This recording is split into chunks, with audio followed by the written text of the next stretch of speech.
अगर तो ये फाइब्रॉइड जो है वो बच्चेदानी के मुंह के करीब है, जिसकी वजह से बच्चेदानी का मुंह बंद हो रहा है। फाइब्रॉइड आपके यूट्रस से जितना बाहर है उतना ही वो प्रेगनेंसी को कम अफेक्ट करता है।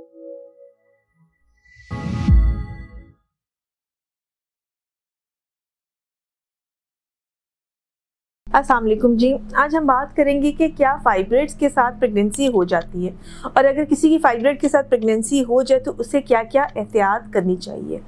पहली बात तो ये है कि कुछ फाइब्रॉइड्स की मुख्तलिफ किस्में होती हैं।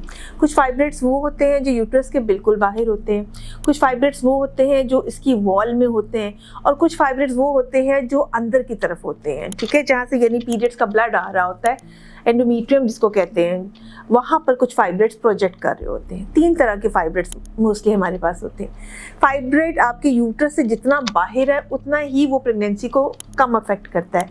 जैसे जैसे वो फाइब्रॉइड उसकी तरफ कैविटी के अंदर आना शुरू हो जाता है, जैसे जैसे वो फाइब्रॉइड जो है वो अंदर की साइड पे आएगा और जैसे जैसे उसका साइज़ बढ़ता जाएगा वैसे ही वो ब्लीडिंग प्रॉब्लम्स भी क्रिएट करेगा और वो वाला फाइब्रॉइड फिर प्रेगनेंसी के साथ भी प्रॉब्लम्स क्रिएट कर सकता है। दूसरी बात है कि अगर प्रेगनेंसी हो जाती है तो कभी कभी मिसकैरेज का भी रीज़न हो सकता है, यानी उसकी वजह से हमल ज़ाया भी हो सकता है। सो जब भी किसी को फाइब्रॉइड हो, सिंपल फाइब्रॉइड के हो जाने पर हम बिल्कुल ये नहीं कहते कि आपकी प्रेगनेंसी फाइब्रॉइड की वजह से नहीं हो रही, यानी इसका मतलब है कि अगर आपको फाइब्रॉइड है तो प्रेगनेंसी हो भी सकती है। अब ये कौन डिसाइड करेगा कि जो फाइब्रॉइड आपके अंदर है उसको हमें प्रेगनेंसी से पहले निकालना चाहिए या उसके साथ ही प्रेगनेंसी को चलने देना चाहिए। ये बहुत अहम है। हर फाइब्रॉइड की सर्जरी नहीं की जाती, याद रखिएगा, हर फाइब्रॉइड की सर्जरी नहीं करनी है। हमारे पास बहुत सारे मरीज़ बहुत परेशान होकर आते हैं, तो 2 सेंटीमीटर का फाइब्रॉइड, 3 सेंटीमीटर का फाइब्रॉइड, 4 सेंटीमीटर, वो बहुत ज़्यादा परेशान होते हैं कि अब चूँकि ये आ गई है रसौली तो अब इसको निकालने का ऑपरेशन हमें कर देना चाहिए। मैं यहाँ पे आपको क्लियरली बता देती हूँ कि फाइब्रॉइड जो होता है वो जो रसौली होती है वो कैंसर नहीं होती, ठीक है, वो ये बच्चेदानी की रसौली होती है, यूट्रस की रसौली है और ये कैंसर नहीं होती है। हाँ, ये प्रॉब्लम क्रिएट करता है कि अगर इसका साइज़ बहुत बढ़ जाए और या फिर इसकी वजह से पेशेंट को ब्लीडिंग होना शुरू हो जाए, ज़्यादा ब्लीडिंग होना शुरू हो जाए, फिर इस सूरत में हम किसी भी फाइब्रॉइड के साइज़ के ऊपर कहीं की भी लोकेशन के ऊपर उसका ऑपरेशन रिकमेंड कर देते हैं। अगर आपके फाइब्रॉइड्स हैं और अगर आप कंसीव करना चाहते हैं तो बेस्ट तो ये है कि आप डॉक्टर से मिल लें। वो आपको बताएंगे कि क्या इन फाइब्रॉइड्स के साथ आप प्रेगनेंसी कर सकते हो और क्या आपको जो है इसकी फाइब्रॉइड प्रॉब्लम क्रिएट करेंगे या नहीं। अगर फाइब्रॉइड का साइज़ बहुत ज़्यादा बड़ा है और वो ऐसी जगह पे है कि प्रेगनेंसी होने के बाद वो प्रेगनेंसी की ग्रोथ का इशू आ सकता है या फिर आपको बहुत ज़्यादा पेन हो सकती है या फिर मिसकैरेज का डर है, बहुत सारे फाइब्रॉइड्स है, तो उस सूरत हाल में डॉक्टर आपको रिकमेंड कर सकता है कि आप पहले सर्जरी करवा लें और उसके बाद प्रेगनेंसी करें। अब फाइब्रॉइड, क्या सारे फाइब्रॉइड्स जो है वो ग्रो करेंगे कि नहीं ग्रो करेंगे? अच्छा, ये भी बड़ा इम्पॉर्टेंट है। अगर किसी का छोटा फाइब्रॉइड होता है, समटाइम्स ऐसा होता है कि प्रेगनेंसी के हार्मोन्स की वजह से वो फाइब्रॉइड ग्रो करना शुरू हो जाता है, उस फाइब्रॉइड का साइज़ बड़ा होना शुरू हो जाता है। अब ये जो बड़ा फाइब्रॉइड जैसे बड़ा हो रहा होता है ये बड़ा पेनफुल भी होता है, इसके साथ मरीज़ को दर्द की शिकायत भी रहती है। ज़्यादातर उसमें ये देखा गया है कि ये हमल चलते रहते हैं, यानी पेशेंट जो है वो आखिर पर ही आकर उसकी डिलीवरी होती है। ये नॉर्मल डिलीवरी होती है या सिजेरियन होता है, ये भी डॉक्टर डिसाइड करता है। फाइब्रॉइड कितने साइज़ तक पहुँच जाएगा ये यूजुअली हमें पहले 5 से 6 महीने में अंदाज़ा हो जाता है, क्योंकि फाइब्रॉइड अपना मैक्सिमम साइज़ गेन कर लेता है शुरू के 5 से 6 महीने में।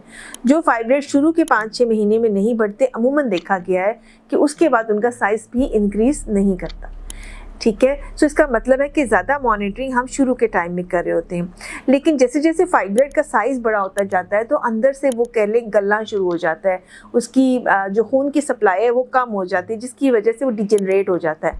और मोस्टली यही रीज़न होता है कि पेशेंट को बहुत ज़्यादा दर्द की शिकायत होती है।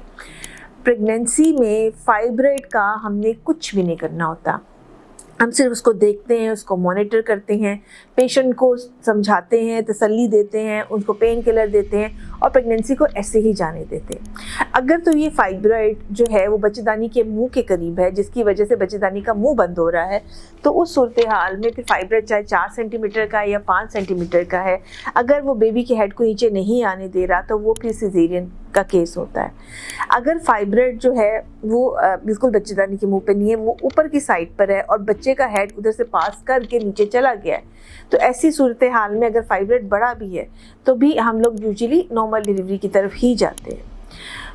तीसरा अहम सवाल जो इसमें एक और भी है वो ये है कि जब हम ऑपरेशन करते हैं तो हम इस फाइब्रॉइड को, रसौली को उस टाइम पे क्यों नहीं निकाल देते। तो ये जो रिकमेंडेशन है, ये कहा जाता है कि कभी भी आपने सिजेरियन के वक्त फाइब्रॉइड को नहीं निकालना, इस रसौली को हाथ नहीं लगाना, क्योंकि जितना ब्लड सप्लाई जो है वो बेबी को मिल रहा होता है उतना ही ब्लड सप्लाई इस रसौली को भी मिल रहा होता है। और अगर आप गलती से इसको निकालने की कोशिश करते हैं तो उस सूरत हाल में पेशेंट को बहुत ज़्यादा ब्लीडिंग हो सकती है।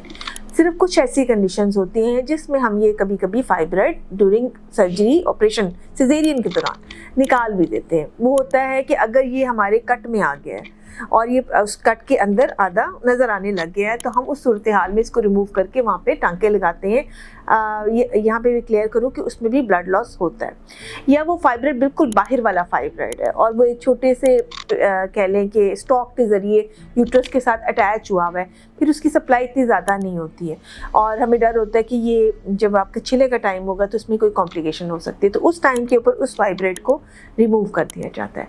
फाइब्रॉइड की सर्जरी हमेशा जब आपकी प्रेगनेंसी को 3 महीने गुजर जाते हैं, हार्मोन्स का इफेक्ट ख़त्म हो जाता है, फिर प्लान की जाती है उसका साइज़ देखकर।